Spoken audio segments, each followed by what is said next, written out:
The first question you had related to small caps and how it may relate to Korean stocks. I think next year investors globally are going to be buying more financials and industrial stocks because technology and healthcare were the leading sectors in the US. But they're not as attractive next year. So I think Korean banks and industrials could benefit.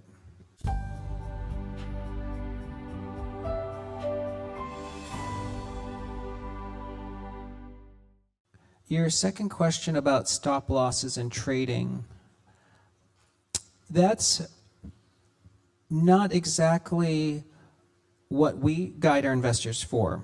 But I will say when our professional money managers trade, they always use stop losses because it allows you to have discipline. Because many times you might have a strong idea, but the market will move against you. And so you need to have a discipline to say, the market knows something I don't know, and that's why you get stopped out. But when you have hyper-volatile situations like Bitcoin, I think you should not use stop losses because hyper-volatile assets are known to have stops, and market makers will basically try to exploit those stop losses and trigger cascades. So you should be careful.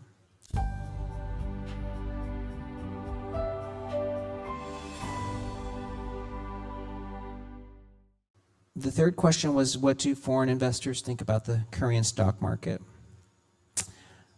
I've heard many Korean investors talk about Korea for years because the valuations are always attractive, and there's many companies that trade below cash. They're called net stocks because the cash is worth more than the stock price. But I think American investors struggle with understanding accounting standards and financial reporting standards. So more Americans tend to buy the ETF.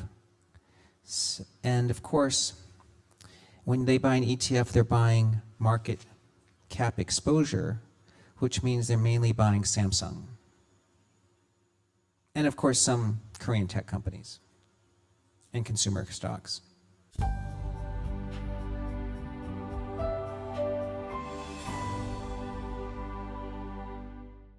There is two kinds of money sitting in cash. There's short-term cash, which is mainly money market funds or even one-year CDs.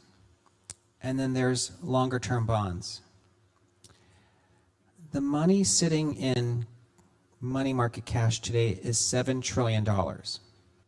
That was less than 3.6 trillion 4 years ago. So in the last 4 years, the amount of cash in money markets has gone from 3.6 to 7 trillion. That's because investors thought earning 5% was attractive. That's where federal fund rates were set. But as the Fed cuts rates, that is earning less cash now. In terms of bond allocations, so beyond 1 year, many Americans turned very pessimistic in 2022 because they saw a rise in inflation and a Fed raising rates, and they saw the stock market go up. So they were sitting in bonds because they thought we'd have a collapse of the economy. But instead, the last 2 years, the S&P 500 is up more than 50%.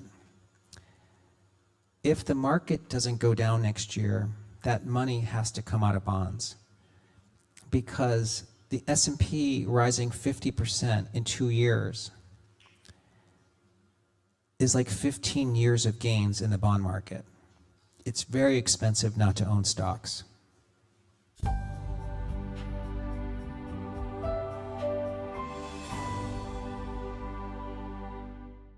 In fact, many of our US clients think the S&P 500 can't do well next year. As I was writing my outlook, I kept hearing from our clients saying that the stock market should do poorly next year.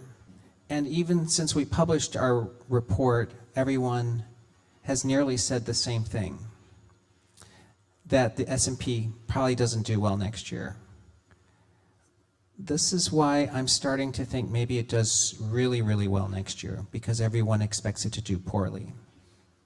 If you're going to find a market that does well outside the US, you need to find a country where Doge might exist. You know, can there be change? And where there could be corporate animal spirits. Maybe Argentina, maybe China, right? But you have a lot more risk when you look at those two countries. Well, Argentina less so. But China is risky because people have been fooled many times. That's why I think it's safer to buy Bitcoin or small caps. Because even though small caps are in the US, they haven't done as well.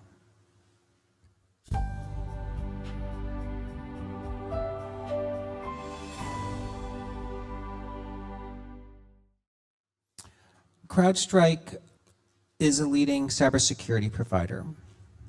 It's been a granny shot for several years because it's not only about cybersecurity, but they're also important in terms of helping companies with automation.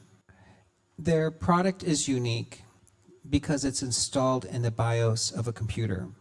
So when you boot up a computer, you're already loading CrowdStrike software. The collapse over the summer was because of what looked like a flawed update pushed to all the computers. And it was a huge embarrassment for the company. And the stock fell 40%. We were very worried about it and thought about deleting it from granny shots. But then we realized it's probably unlikely that a company of this size would have mistakenly pushed out a BIOS update that would crash all computers. And we realized there was possibly a cybersecurity threat that they had to deal with by crashing all these computers. And that's why the stock has come back so sharply. I think many people understand that there was probably something that they had to push out to eliminate a threat by crashing all these computers.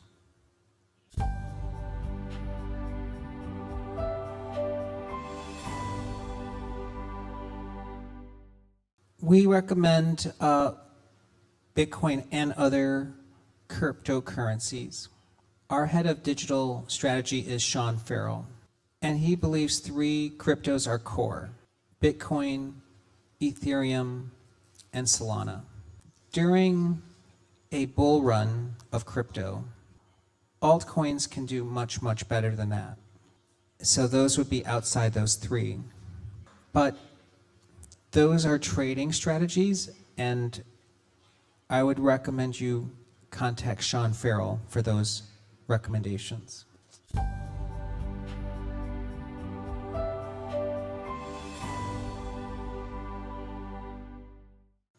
Stablecoins refer to cryptocurrencies that try to follow a government currency or have less volatility than crypto. I think the best answer for me is a different way to answer it. People think that if we move to a crypto world, the dollar is less dominant, but that's the opposite. The most widely quoted pair for any crypto is USD, not euro or renminbi or yuan. So the dollar's dominance is even bigger in crypto. That's why the US has interest in crypto.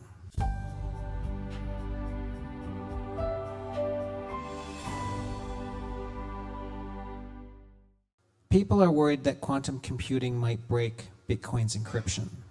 But that's theoretical, because if quantum computing can break encryption, it'll be easier to defeat traditional financial systems first. In other words, it'll be easier to defeat JP Morgan's encryption. The second is Bitcoin has something called the difficulty adjustment.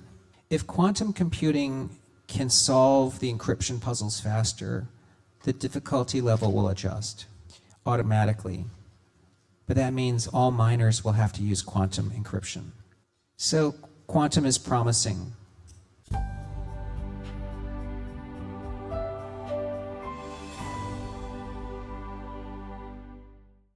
Tesla is one of the most important companies in the world.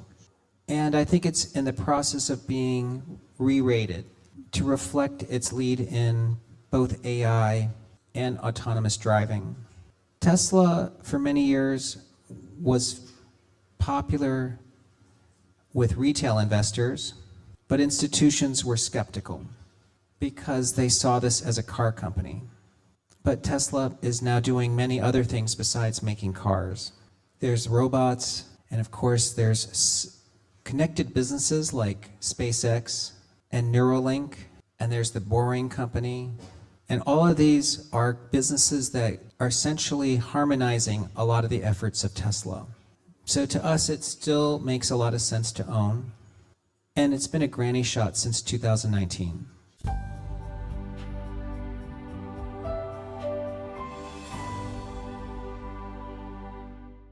When people are close to retirement, one thing they have to be aware of is they're going to live longer than they expect. When the US originally established the retirement age for Social Security, they assumed people would only live 7 years after retirement. Now most people who retire will live for 30 years. And in 20 years, those people who retire might live to 100 years. So people might spend 40 years or more in retirement.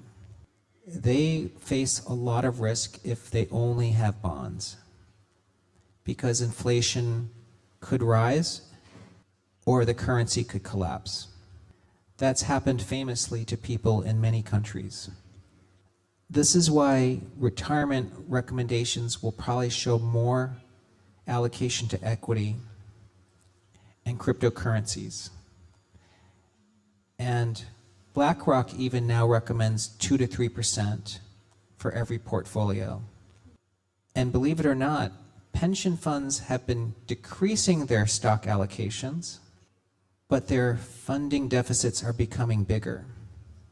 So we think pensions in the US are going to increase their allocation to stocks over the next few years.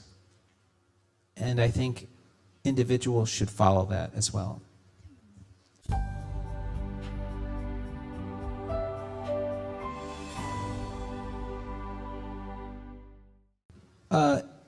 In 2025, we talk about how space and aviation could benefit from Doge, which is what you're talking about.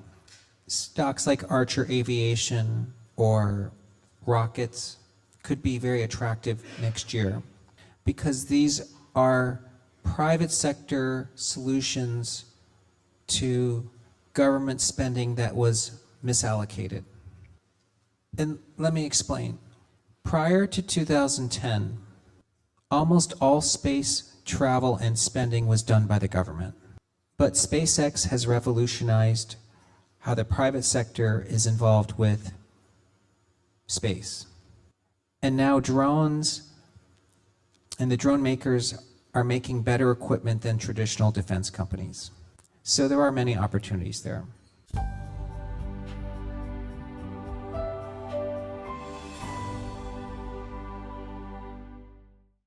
Lilly and Novo revolutionized what they call GLP-1, GLP drugs.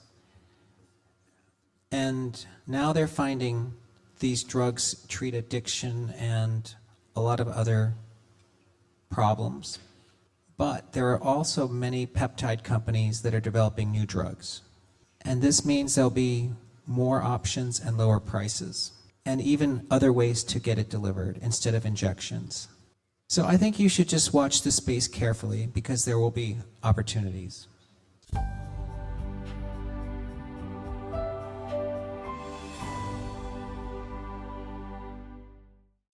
There's a lot of spending that is directed towards AI, and all these AI companies have to continue to raise a lot of money, and they're going to consume a lot of power, and every business has to have an AI strategy.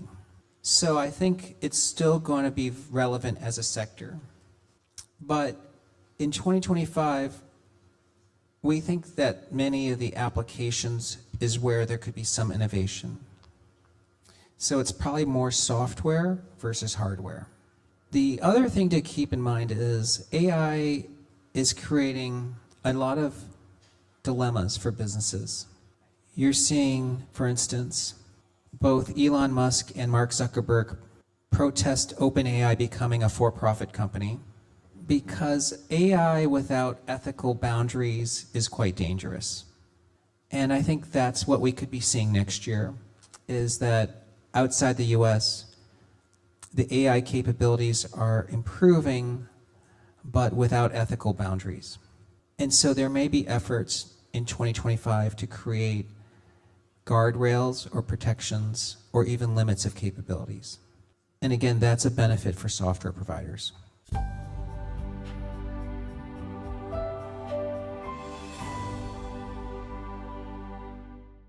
Most importantly, nobody knows what will happen next year. Okay. We are just giving you a probabilistic look. And that's what you have to know when you invest. Nobody knows the future. It's more important to react to changes in conditions. The reason we think the second half is down is that's what history has shown happens.